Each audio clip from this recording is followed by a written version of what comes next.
Hey, this is Tommy John, and you're listening to the Sports Circus.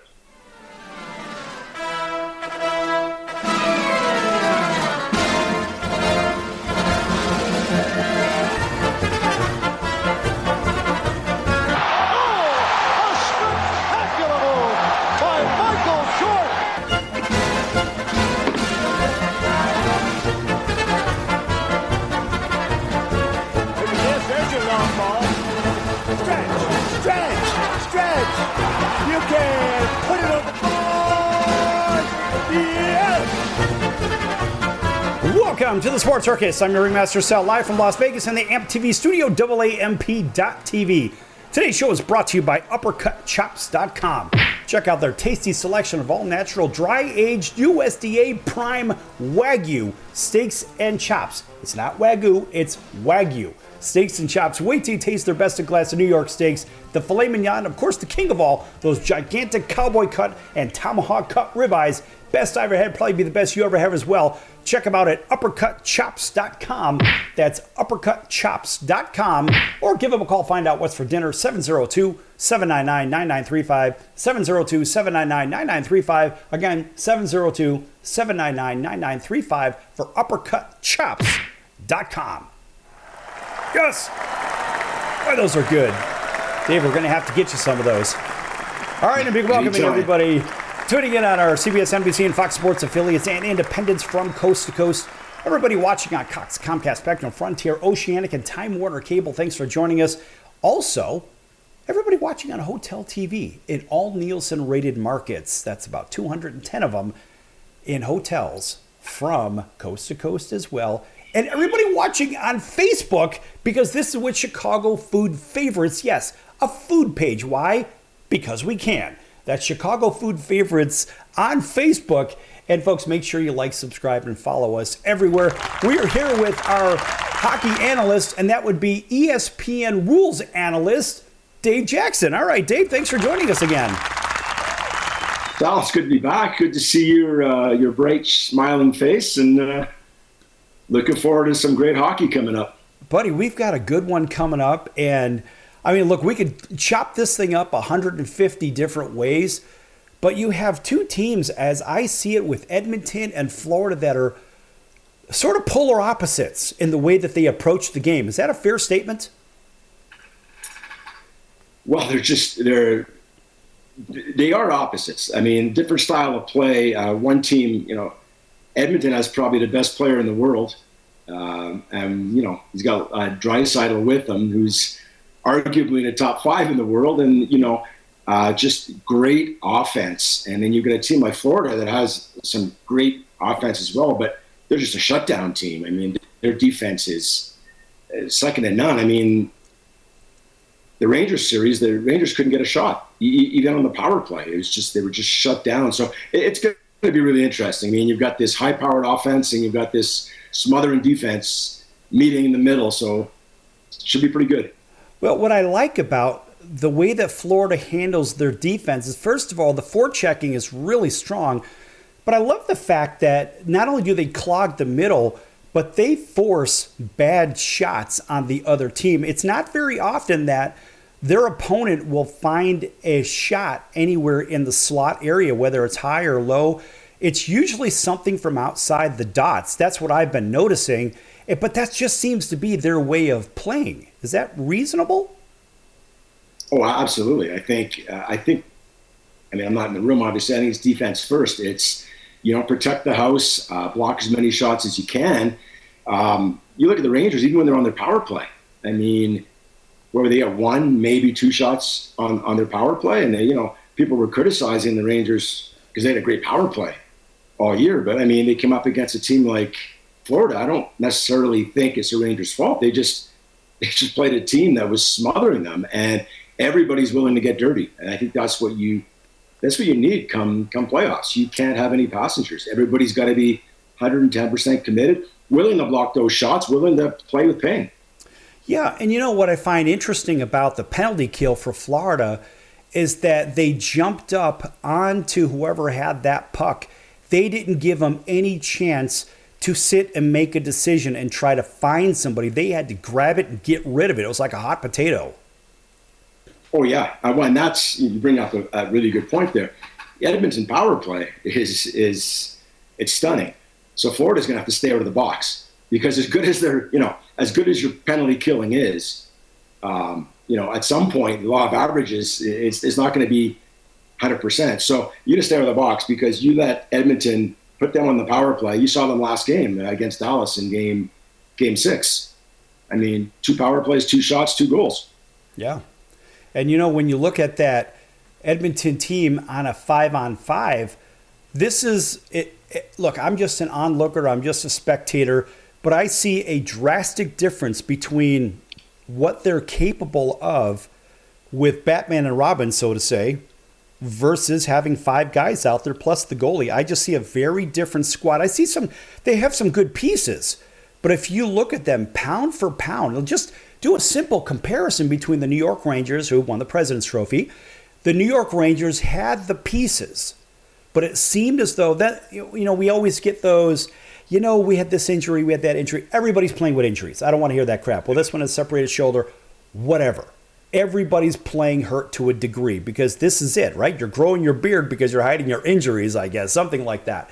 But the reality is, if you look at them pound for pound, is New York a better team than Edmonton? I would say all day and twice on Sunday, right? But now you've got 2 big pieces, and then you've got a couple support pieces in Edmonton, with Draisaitl, of course, being Robin, in my opinion. And then you've got, of course, McJesus, but you can call him McDavid, who is the best player on the planet today.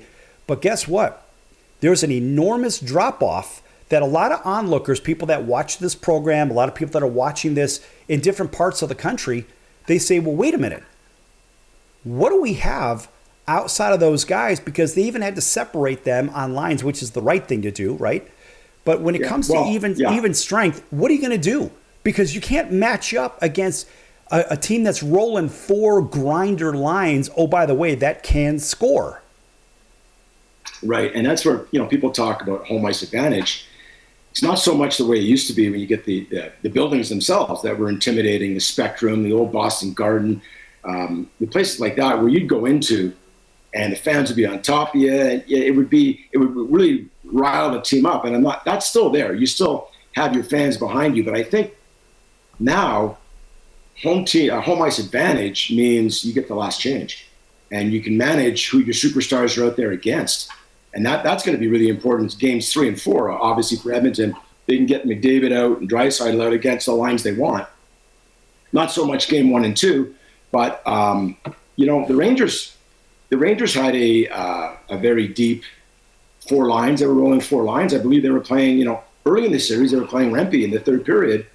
A good young player, not proven, but I mean, he was getting a shift in the 3rd period. They were rolling 4 lines. They rolled at least 3.5 lines in overtime, a lot of games, and they got beat. They got beat by a team that just shut them down, and that's what Edmonton has to. But let's not. I mean, they've got the 2 superstars, but they've got a lot of. I mean, look at the year Hyman had. I mean, the goals he put in, and they got some good defensemen. People are on Nurse, but he picked his game up. He played great the last 2 games. Throws his weight around. They got big defense. I mean, size-wise, they're big, so they keep guys to the outside. I mean, I think this series is a toss-up. I mean, people are going 52-48%. For me, it's a toss-up. You know what? It might come down to goaltending, though. And Skinner is playing great, and I'm really happy for him because he got maligned early in the season and everything. He's found his game. He's playing fantastic. And Bobrovsky, I mean, you can't put a puck past him. So it could come down to goaltending. A goaltender has a bad night, and let's say just one soft goal might be the difference maker. Yeah, that could be the case. And, when you look at these teams in size, I mean, think about Edmonton.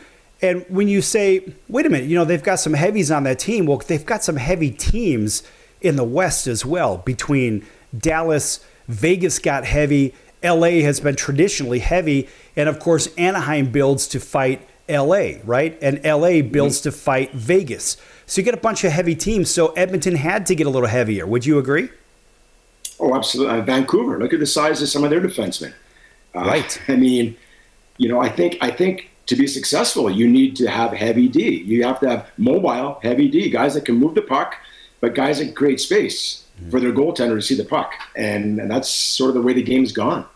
Right, it is. And then in our last minute of the segment here, looking at the other side of the coin, you say, well, wait, Florida isn't a real big, heavy team, but man, they play like one of the big, they probably play like the heaviest team in the NHL. And why does it matter? Because, folks, listen, these guys are pushing everybody around. Florida went into New York and they punched them right in the face. They stole their lunch money. They won the games and they moved on. And New York was supposed to be the better team. So listen, it's all about drive, hunger, and how you play that game. And Dave, with all the years that you were officiating it, 32 years, was that right? That's it. Yeah, 32 years. You have seen a lot in the league. But when we get into the next segment, I want to talk a little bit more about using your weight distribution, the forwards, more importantly. I want to talk about the two-way players and the significance of those two-way players. And when it comes to drawing penalties or doling them out, what is the difference between those teams that really spend the time on the forecheck and which ones don't? Tell you what, folks, we're going to be back here with Dave Jackson, ESPN rules analyst for ESPN Hockey, right here on the Sports Circus. Back in just a few moments. Don't go anywhere. We have to take care of some business, and maybe you should too. Back in a few.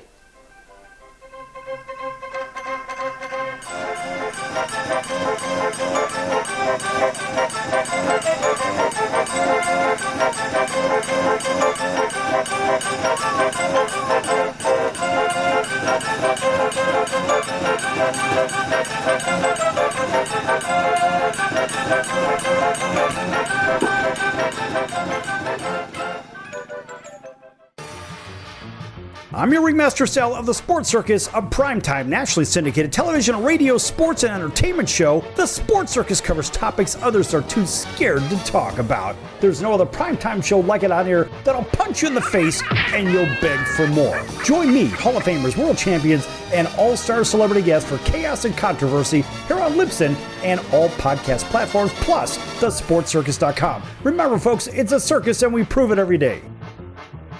Do you know someone with a drug or alcohol problem? Get help right now. Insurance may cover everything. Stop the drug and alcohol nightmare. Are drug and alcohol problems hitting you too close to home? Get help right now. Insurance may cover everything. 800-831-1560. 800-831-1560. 800-831-1560. That's 800-831-1560. Can your IRA stand up to the next financial crisis that our top economists are saying is at our doorsteps? By allocating a percentage of your IRA into physical gold and silver with a tax-free rollover, you can diversify and safeguard your holdings from turbulent markets and economic downturns by putting your IRA back on the gold standard. Find out how to safeguard your assets with a tax-free rollover with a Genesis Gold IRA, the only IRA that can hold physical precious metals. Call now for your free gold and silver report. Protect your IRA today with one simple phone call and learn how to qualify for up to $10,000 in free silver. Call Genesis Gold Group, empowering faith-driven stewardship. 800-932-5517. 800-932-5517. 800-932-5517. That's 800-932-5517.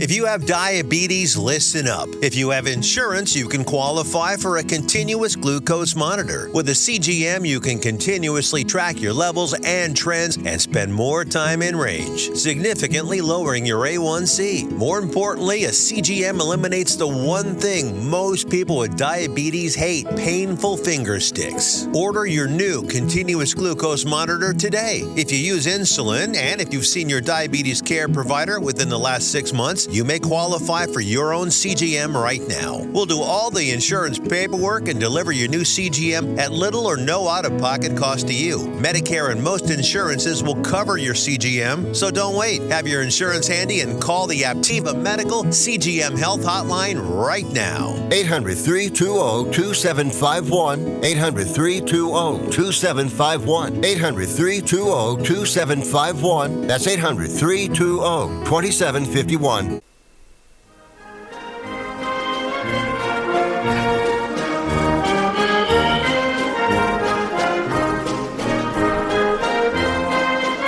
Welcome back to the Sports Circus. I'm Roy Firestone. Now it's time to throw it back to Sal.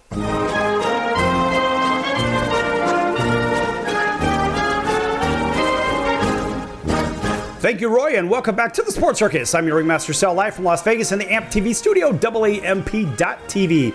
Folks, make sure you check out TheSportsCircus.com for our upcoming guests, our prior guests, our recorded shows, which are podcasts that can be found on all platforms, whether it's Apple, Amazon, Audible, Google, Spotify, Pandora. You can't get away from us, folks. We're everywhere.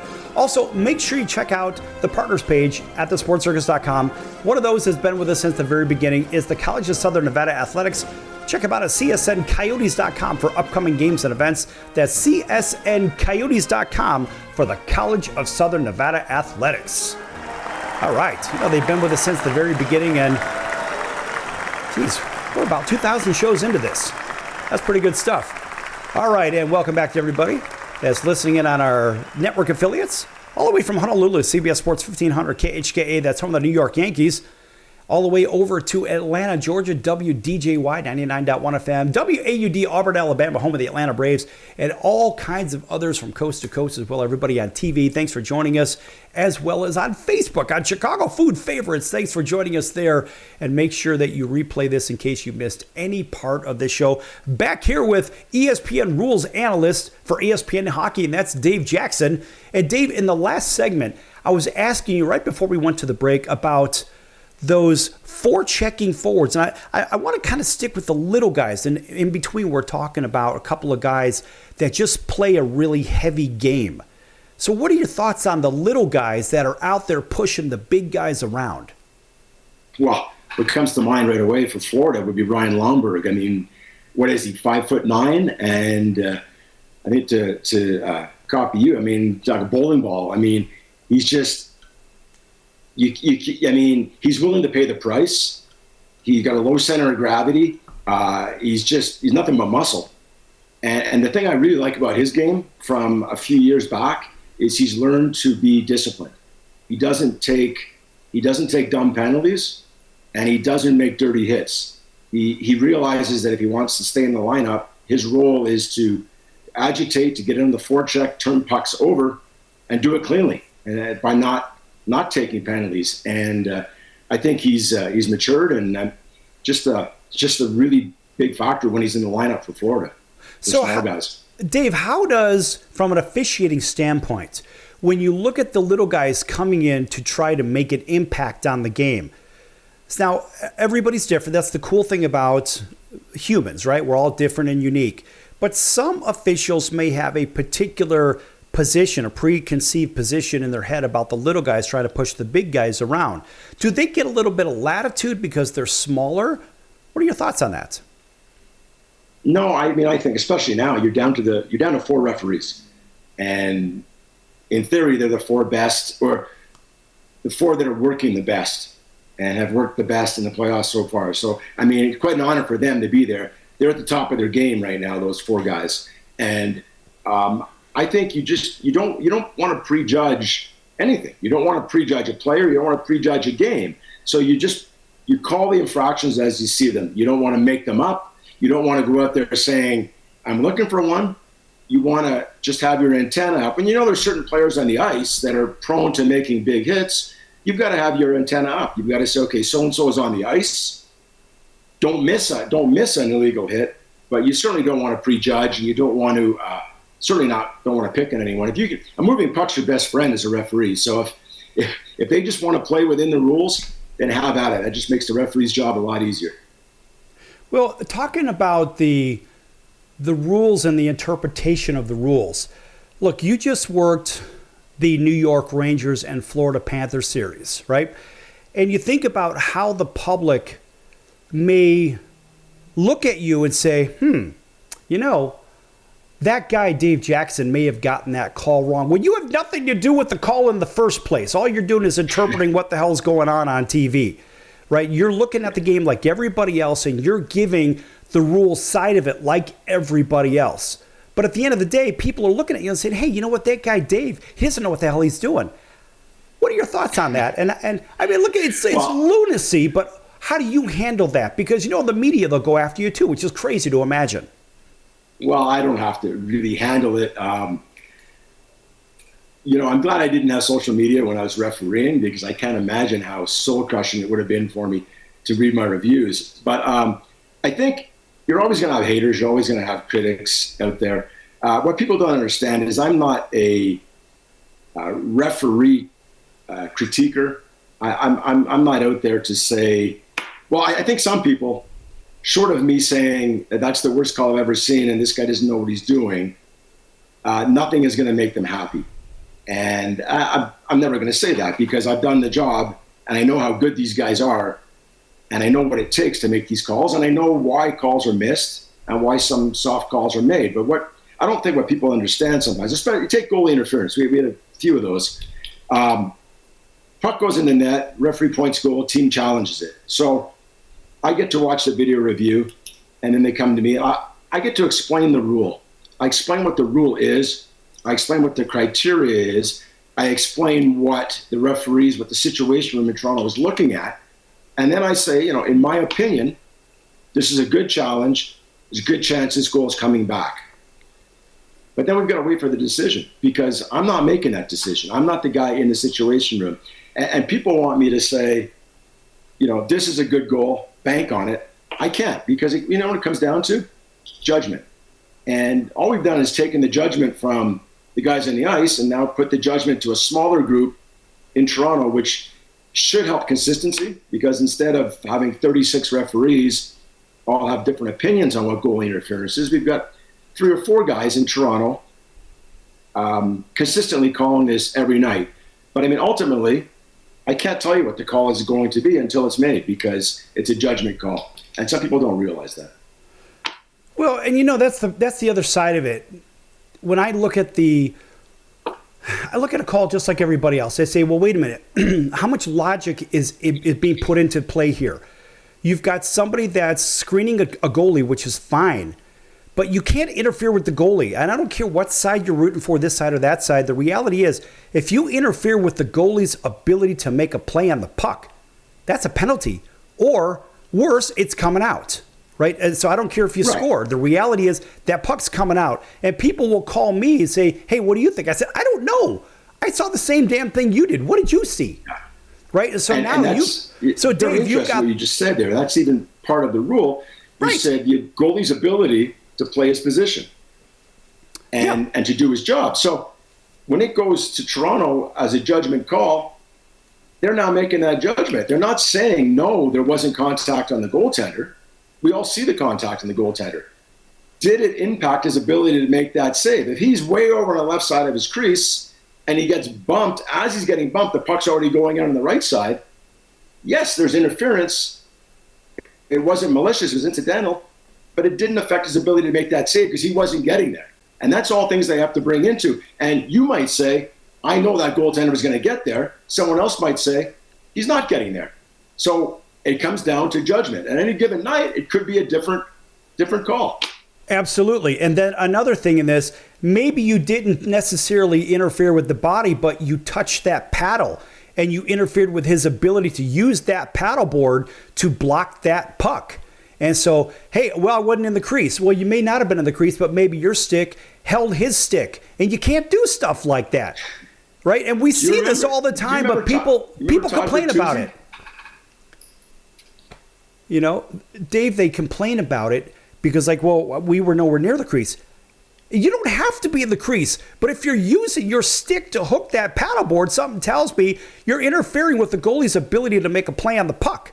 And that puck's coming right out. I don't care if it went over that line. Guess what? It's coming right out. We're going to have a face out. We're going to have a face off, and that's that. And I don't care how you complain about it, fans in this city or that city, it doesn't matter. You can't stop somebody's ability to play the puck. It's kind of like all those interference calls. I remember when they really tightened down on that interference rule. I think you were officiating at that time where you're getting interference calls everywhere because, hey, look, you're going to have to play somebody that is actually possessing the puck. You can't interfere with them. And I think, Dave, from what I recall, it was probably about 15 years ago that rule really tightened down on interference calls. Does that sound about right to you? It was coming out of the lockout, so 2005. All right, I was 20 close. Years ago. I was 19 close. years ago. And you're right. The referee, Stephen Walkham, along with the competition committee, they changed the game. And they brought in the obstruction. They brought in, you can't water ski. Guys used to lose the puck. They just hook onto a guy and water ski down the ice. You're playing in mud. You can't do that anymore. And the funny thing, you talked about the goalie's paddle. Back before we had Coach's Challenge, Todd Bertuzzi he was ahead of his game because, he would stand in front of the crease. He'd screen the goal. He's a big man. But the other thing he used to do, and there was no Coach's Challenge, and you, as a referee, until you were made aware of it, you didn't even catch on. He'd circle behind the net, and he'd stand way off. He wasn't anywhere near the crease. And as the shot came from the point, he would reach in with his stick, and he would hook the knob of the goaltender's stick. So nowhere near the goaltender, because on the goaltender's stick, he's got about 3 feet of shaft that goes up in the knob. He would just hook the knob as the shot's coming. And what that would do for the goaltender, it would make his stick move, open up the 5-hole. That's right. And, people would complain about it, and there was no Coach's Challenge. You couldn't go back and look at it. And you're like, wow. As a referee, you didn't even see that. Yeah, look, that's pretty clever, but it's pretty devious too. But look, some people say here as we go to break, some people say, well, if you're not cheating, you're not trying. I don't really buy into that, but I understand trying to get any advantage you could. But I'll tell you what, when we come back, maybe we can talk a little bit more about advantages and disadvantages for the defense out there on the ice. Back here with Dave Jackson, ESPN Rules Analyst for ESPN Hockey, right here on the Sports Circus. Lots more to come, folks. You don't want to miss this one.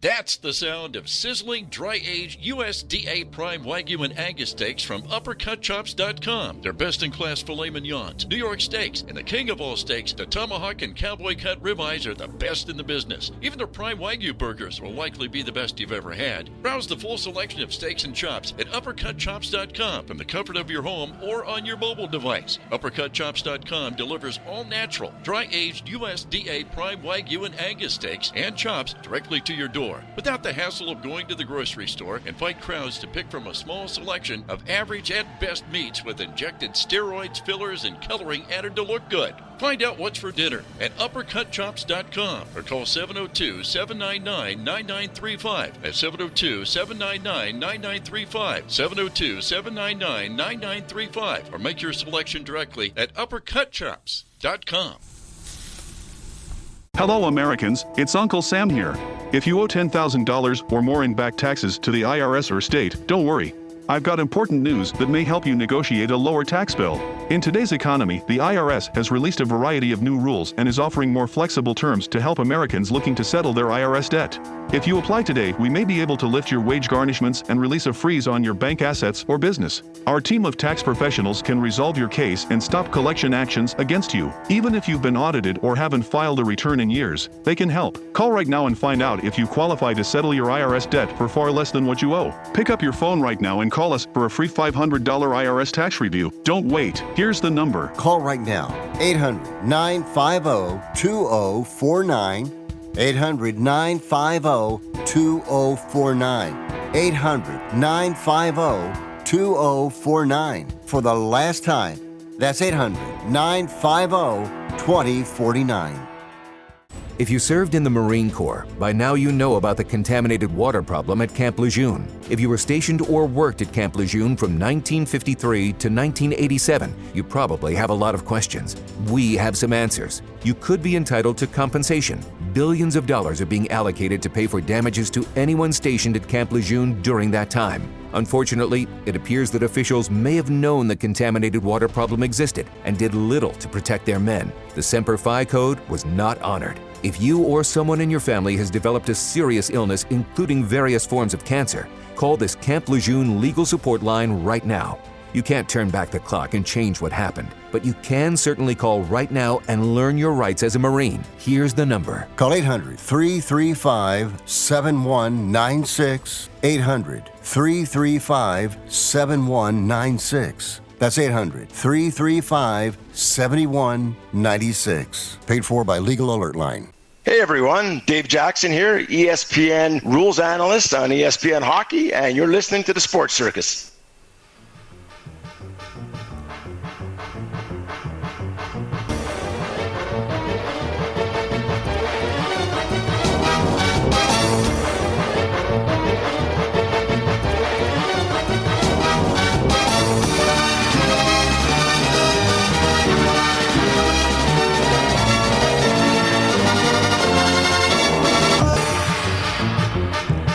Welcome back to the Sports Circus. I'm your Ringmaster Sal, live from Las Vegas in AMP TV studio, AAMP.TV. Folks, we are joined by Dave Jackson, ESPN Rules Analyst, as you heard, from ESPN Hockey. And here to tell you everything about the Stanley Cup Finals, what's coming up, is Dave Jackson from ESPN Hockey.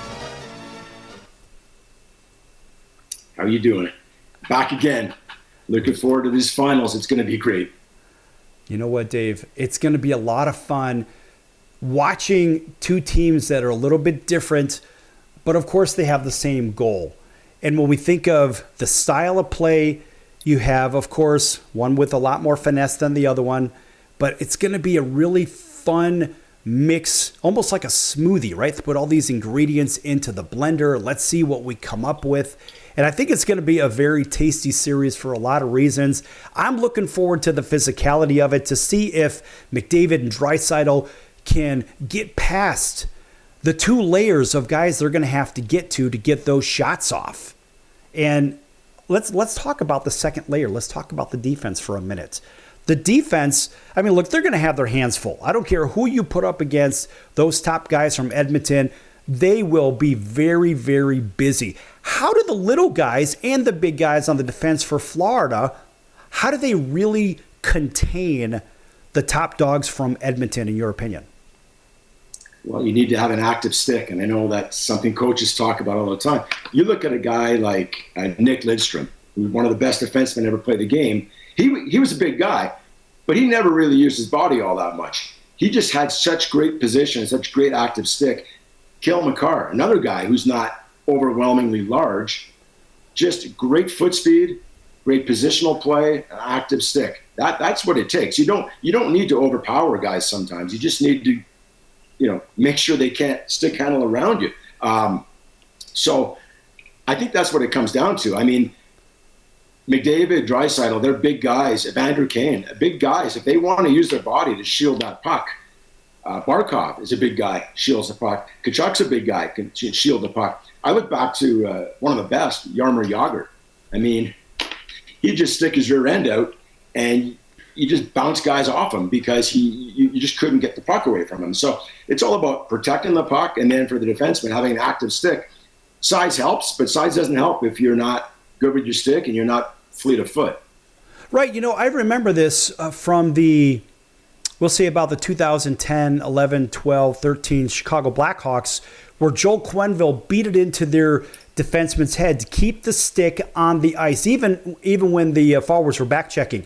Keep that stick on the ice, take away the shooting lanes. And the Hawks were very successful in that. And of course, he brought that same mentality down to Florida when he came down to Florida. And Florida really, in my opinion, they sort of turned a corner when it came to defense when Joel came down there. Because Florida was kind of fluttering about as I saw it. I mean, what do I know? I'm just another guy watching the games. But I saw Florida's defense turn around when Joel came down there right around 2016, 17, 18, whatever the heck it was. But I saw a very different Florida team, and they've gotten better. And I love Paul Maurice's approach on handling the other team and handling your business out there, because there's no free lunch out there whatsoever in Florida. No, there's not. And I mean, you like you said, defense first, because you're not going to outscore the other team. You're not going to win, 9-7 in the NHL playoffs, especially in the finals. There's going to be a lot of 3-2, 2-1 hockey games, and you got to take care of your own end. You got to keep that. You got to make. And where the Rangers struggled, I think, is Florida didn't let them get out of their own end. They just weren't able to make those quick one pass and exit. I mean, they struggled getting out of their end, and that's what I think Florida's really good at. And Edmonton's going to have to either go high off the glass out, or make those one pass and get the clean exits, because if not, you're going to be hemmed in your own zone and you're not scoring goals when the puck's in your own end. Well, you know what's interesting about the way Florida handles their team? I mean, look, they're not playing a left wing lock. They're not playing a trap. They're basically gang tackling. Florida kind of reminds me of the 1985 Chicago Bears in the way that the defense just gang tackled everybody. And it almost seems like playing an episode of kill the guy with the ball or kill the guy with the puck. And I love that about their game, because the pursuit is something that I think in the typical game today in the National Hockey League, I don't see another team with such puck pursuit as the Florida Panthers. What are your thoughts on that? They're tenacious. They're like a dog on a bone. And that's something that not all teams are prepared for that. Some teams have been used to playing sort of a high-flying style. When they get the puck, they have time to make decisions. Florida doesn't offer you any time and space. When you get that puck, you better know where it's going before you get it. And that's tough to play. I mean, at any level. I play men's league hockey, and we have all the time in the world. And all of a sudden someone forechecks you, and you're like, hey, I'm not used to this. My game's all off. And it's 1/10 the speed of an NHL game. So when you take away guys' time and space, and they're not used to having that taken away, that's when you get turnovers. And turnovers usually end up in the back of your own net. So that's what you got to avoid. But on a different theme, I love the storylines here. You've got Edmonton, which would be first time a Canadian team has won the Cup since 1993. That was Montreal over the Kings. That was Montreal Canadiens. And, I'm a Canadian. I've been in the U.S. now for 25 years. But I just know their national pride. They all seem to get together behind whatever team's left, last man standing, and they adopt that team as Canada's team. So for the country, it would be a great storyline. And then you look at Florida Panthers, and they've never won a cup. And I always love seeing a team win a cup for the first time in their history, because that's a big deal. That's a big deal for the longtime fans, people that have been supporting that team for 30 years almost.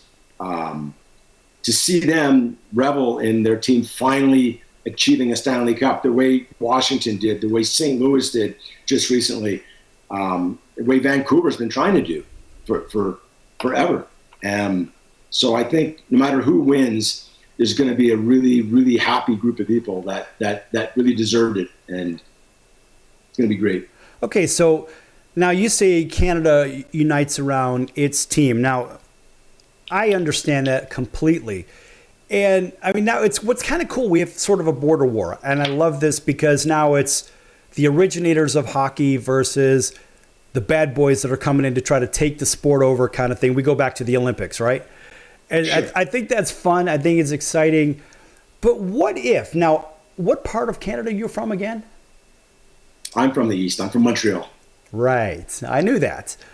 But what if it happened to be the Maple Leafs that were representing Canada? Because I know there's that ongoing thing with, it almost seems like the Maple Leafs are like, nobody wants to root for them for whatever reason. I don't know what it is. So if it was the Leafs, would you be rooting for the Leafs as a Montreal guy? Well, I don't really root for anybody as a Montreal guy. I'm a former official. I still wear the stripes, know. So I cheer for people. I cheer for storylines. I don't cheer for any team in particular. But I will tell you, as a Canadian, if the Leafs were in the finals, you would have half the country cheering for Toronto, and the other half of the country would be, I'm cheering for any team that's playing against Toronto. Right.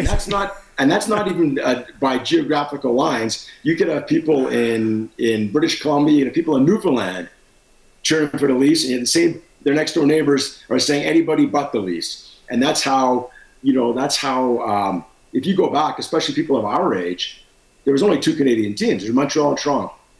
And people in Newfoundland and people in Vancouver had to decide who are you going to cheer for.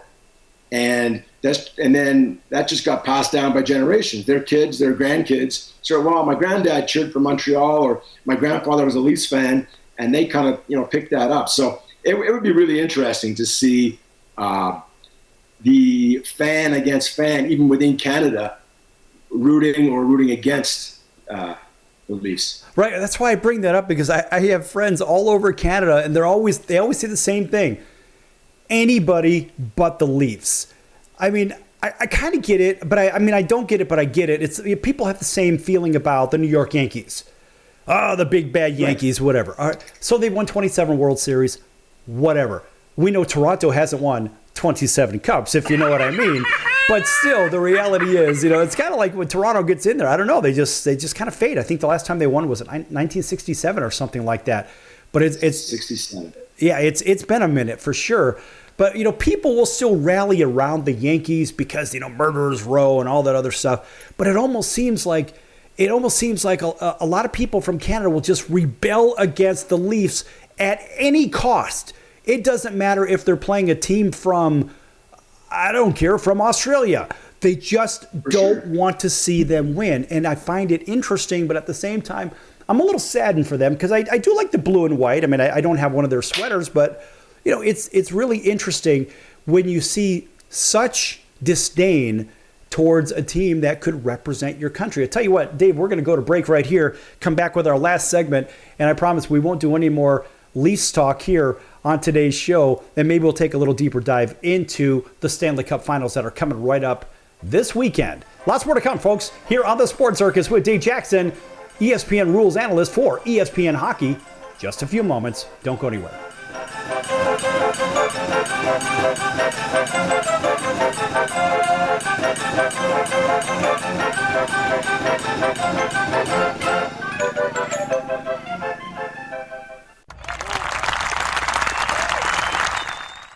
Do you own a timeshare? Well, face the facts. You made a mistake. You made a bad purchase. A timeshare is not an investment. It's a money pit that continues forever. If you use your timeshare, that's great. But if you don't, and you want to legally get out of your contract, call my friends right now at the Timeshare Exit Hotline. They're an experienced team of lawyers who help good people like you get out of a timeshare contract that they just don't want. Don't throw away your money on maintenance fees. Use it for things you really want. We can help you end your timeshare contract and stop the money drain immediately. If you're ready to move on with your timeshare, call our team right now. Cancel your timeshare now with a free call. 800-298-3173. 800-298-3173. 800-298-3173. That's 800-298-3173. Attention business owners, you and your customers are listening to this commercial right now. Face it, every business needs customers, even yours. The Sports Circus is a primetime nationally syndicated program that's carried on ABC, NBC, CNBC, and Westwood One News affiliates, plus CBS, Fox, and NBC sports affiliates across North America, with coverage from Hawaii to New York.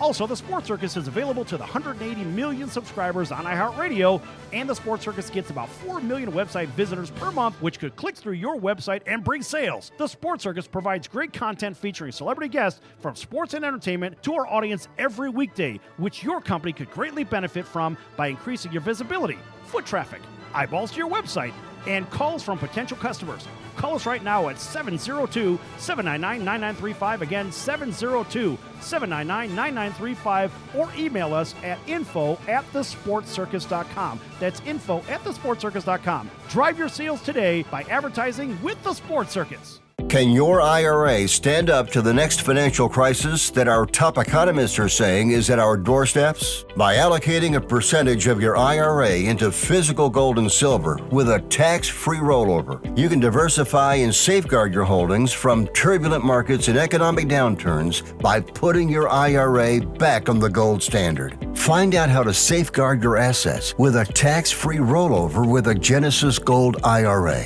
the only IRA that can hold physical precious metals. Call now for your free gold and silver report. Protect your IRA today with one simple phone call and learn how to qualify for up to $10,000 in free silver. Call Genesis Gold Group, empowering faith-driven stewardship. 800-932-5517. 800-932-5517. 800-932-5517. That's 800-932-5517. Hey everybody, this is Brian Urlacher. Welcome back to the Sports Circus.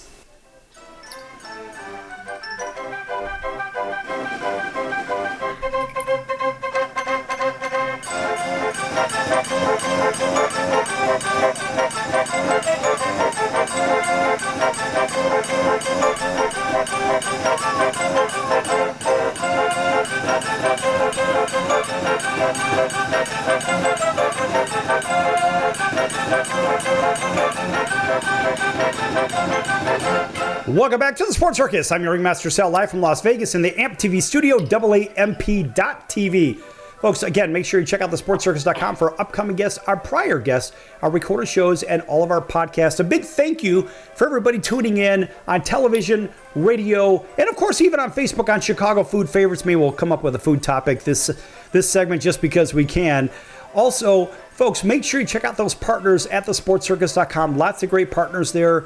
And everything from the Ditka and Jaws Cigars with the Stars. That's before every Super Bowl. Great charities are represented. Mike Ditka's Gridiron Greats Assistant Fund. And, of course, Ron Jaworski's Jaws Youth Playbook, helping out the at-risk youth. Boy, there's some great charities out there as well that are out there on thesportscircus.com. And make sure that you support them as well. Those are good friends of the circus. And, of course, they'll be good friends of yours, too. Back here with Dave Jackson, ESPN rules analyst for ESPN Hockey, giving a little Stanley Cup Finals preview right here on the Sports Circus. And Dave's been in the rodeo for 32 years as an official, and now he's the rules analyst on TV. So when there's a questionable call and we don't really know what's happening, the TV will go to Dave, and Dave will give his analysis of what he saw. And Dave, how much pressure is there from having the light on you? And all you're doing is you're given what you would see and what you would call possibly on the ice. But how much pressure do you feel from this crowd or from that crowd in giving a fair and reasonable analysis? Do you feel like, well, maybe there's a little extra pressure on me for doing this? No. I mean, when you've been on the ice for that long and the pressure you're under and the microscope you're under when you're on the ice and making that call and actually affecting the outcome of the game, even if your call's right, you can still affect the outcome of the game. Never mind when you get your call wrong and affect the outcome, because then you feel terrible and it stays with you. I have to look at it as an analyst. I'm a rule explainer, and I give my opinion on whether that was the right call, whether they applied the rules correctly. Certain fan bases don't like it. Certain fan bases, their feelings trump the facts, and they come at me on Twitter, and, if they're disrespectful, they get blocked. If they just disagree, we have a good conversation. And I think that's what it's all about, just having dialogue back and forth. I normally don't make the news. I just report it. Right. Okay. And in cases like, we'll go back to the last series, because there were some elbowing calls, some questionable calls, some that looked a little egregious, but then maybe the 2-minute minor was called and maybe not the double minor or worse. At what point do you say, all right, I see an elbow up in the air and there is 100% intent from what you see? It's like, all right, look, I've got an elbow up in the air and I know it is aimed right at that dude's jaw. At what point does it become a double minor? Well, for an elbow, you're restricted to 2 minutes or 5 in game. Or you can call 5, standalone 5 if you want. Without injury to face or head. but it would normally be 5 in a game, or a match penalty, as you're saying. If the referee were to deem it, he's trying to hurt him, that would be a match penalty, which is also a 5-minute penalty, but it gets automatically reviewed by player safety. The way the rules are, though, I mean, I think err on the side of caution, err on the side of player safety, especially when you see a guy go down on a heap. If there's a doubt in your mind, call the 5-minute major, and then you can review it. And that's exactly what those guys did. They reacted right away. If you're talking about the Trouba hit, they acted right away. There was already a delayed penalty on Trouba for slashing. He comes up with the forearm, elbow, right away. They killed the play. I saw them point, and they gave one of these. They had the elbow call right away. Now it's just a matter of what are we going to call on it. It's going to be 2 or 5. And that allowed them to review it. And they looked at it, and I think they got the call right. It was more of a forearm shiver than an elbow. And it more or less glanced off his shoulder pad and side of his neck. They didn't deem there was any malicious intent there, but they looked at it. And whether you agree with that or not, at least the team can't accuse them of missing the call or of overcalling it, because they watched it 3, 4, 5 times and they came to that conclusion. And I think that is good for the game, and that's good for the referee's sense of mind as well, because then you're out on the ice and you're not second guessing yourself. Did I get that call right? Now, public consensus might say you got it wrong, but in your mind, you got to see it and you got it right to the best of your ability. You're happy with the call you made, and I think that's good for the game. You know, Dave, I look at the ability to review a call. Now go back to when you were out on the ice doing it, and there was no ability to review a call. Where now the refs, it's kind of a double-edged sword here. The refs can go back, review it, and maybe get it right because it was just like a bang-bang play, right? We saw that this is what we saw, but we can't go back and review it. Now you can. How do you feel that helps or possibly hurts the credibility of the on-ice official? Well, I wish we would have had it my entire career, because I would have had far fewer screw-ups. But that was just, that was the nature of the game, and it's just the way things happened. I don't think it takes away a referee's credibility. I think the fans and the players and the coaches, they want the call. They just want to get the call right. And no referee I know uses video as a cop-out. Nobody lets something go, whether it be goalie interference or offside, saying, hey, if we're wrong, they can challenge and we'll get it right. Nobody I know has ever done that. They have too much pride. They want to get it right in real time, and then the video confirms the call they made. So I think it's a great innovation for the game, and I think a lot fewer games are getting decided by a wrong call. And that's the things people talk about for years. Remember that time that call was made and we lost the game? Well, now we have an ability to fix that. And I think that's great. Yeah, that I have one instance that goes back to in my brain, and that was the Vegas and San Jose. I think it was the second series, whatever. But Joe Pavelski drew a 5-minute major, and Joe was already down the tunnel bleeding previously before the face-off, and he comes back out and he gets cross-checked by Cody Eakin, that's clearly a 2-minute penalty, but he went down to the ice and he's down there and bleeding and whatnot from a previous play, which caused the 5-minute major. San Jose scored 4 goals, ended up winning the game and winning the series. And now it was game 7, I think. Right? It was game 7. Yeah, it was game 7. Yeah. And it just changed everything. And too bad that wasn't available back then, because we saw something that was certainly. Well, it certainly looked as if Joe was injured on a previous play. I love Pavelski's game. He's just one of those guys that just get under your skin, and he always finds a way to get in there. He kind of reminds me of Dino Ciccarelli. And Ciccarelli would always find himself around the net, getting the dirty goals, the greasy goals. But Joe had a little bit more skill, in my opinion, than Dino. But, it's very clever play on his part, very hockey savvy, I suppose. But now, what I really dig about hockey today is that teams could challenge a call, and if you get it wrong, they could challenge something on the ice. If you get it wrong, now you get penalized. That's a 2-minute penalty, and I love that. What are your thoughts about that? Well, going back to that Pavelski play, I don't think he embellished that at all. I think he legitimately got hurt on that play going down, but I agree, it wasn't a penalty. Wasn't a 5-minute. No, and I'm not even sure it was a 2-minute penalty. I mean, I think he might have got the knee in the ear going down. But I've known Joe a long time, and I see him to be an honorable player who wouldn't fake and try and draw an injury. But having said that, they benefited from the referees calling a 5-minute major. They won the game, eliminated Vegas, unfortunate. And then if you remember the next series, they played St. Louis, and there was a hand pass that led to a game-winning goal in overtime that also benefited San Jose. I think St. Louis overcame that because I think that's the year they won the Cup.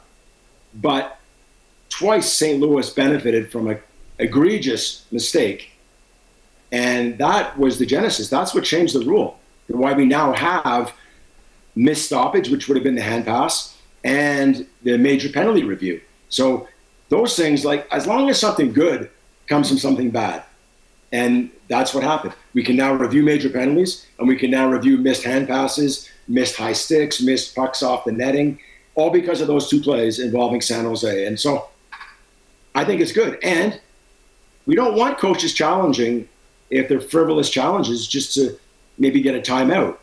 So you better be sure. You better be sure there's enough evidence to not just say maybe this happened, but we're going to overrule the call on the ice.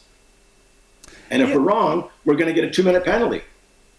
And if we're wrong a second time that game, we're getting a double minor. A lot of people don't know that. So if you challenge and you're wrong, you better be really sure the next time you challenge in that game.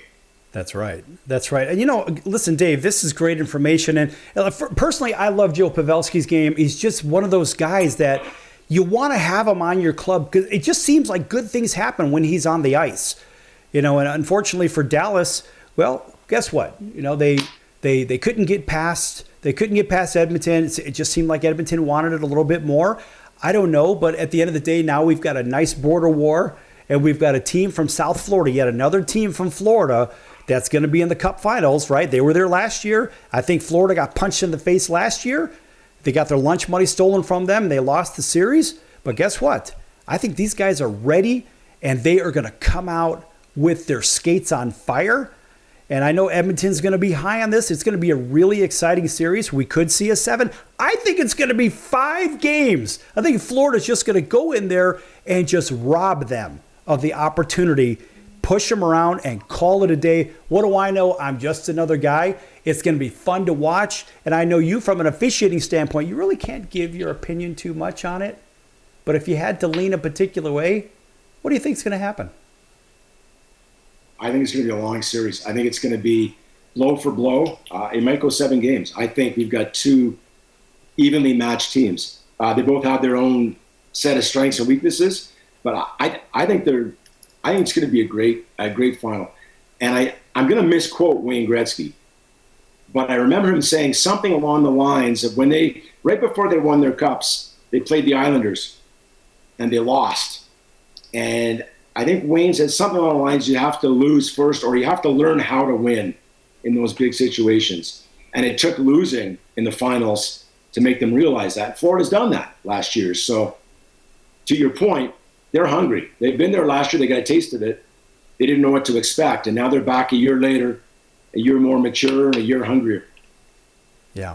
And I would say in our closing statement here that, look, Edmonton faced a very, very good New York Islanders team that won 4 in a row. But guess what? Here comes the great one and everybody else, and we saw all those cups that those guys won. Dave, listen, thanks for joining us. Dave Jackson, ESPN Rules Analyst for ESPN Hockey. Thanks for joining us here on The Circus. As always, a pleasure, and you're always welcome back. We hope to see you soon. Thanks, Sal. Great to see you. You as well. And that's going to do it for today's show. I'm your Ringmaster Sal, and we'll see you in about 23 hours right here on your favorite station. So until then, so long, everyone.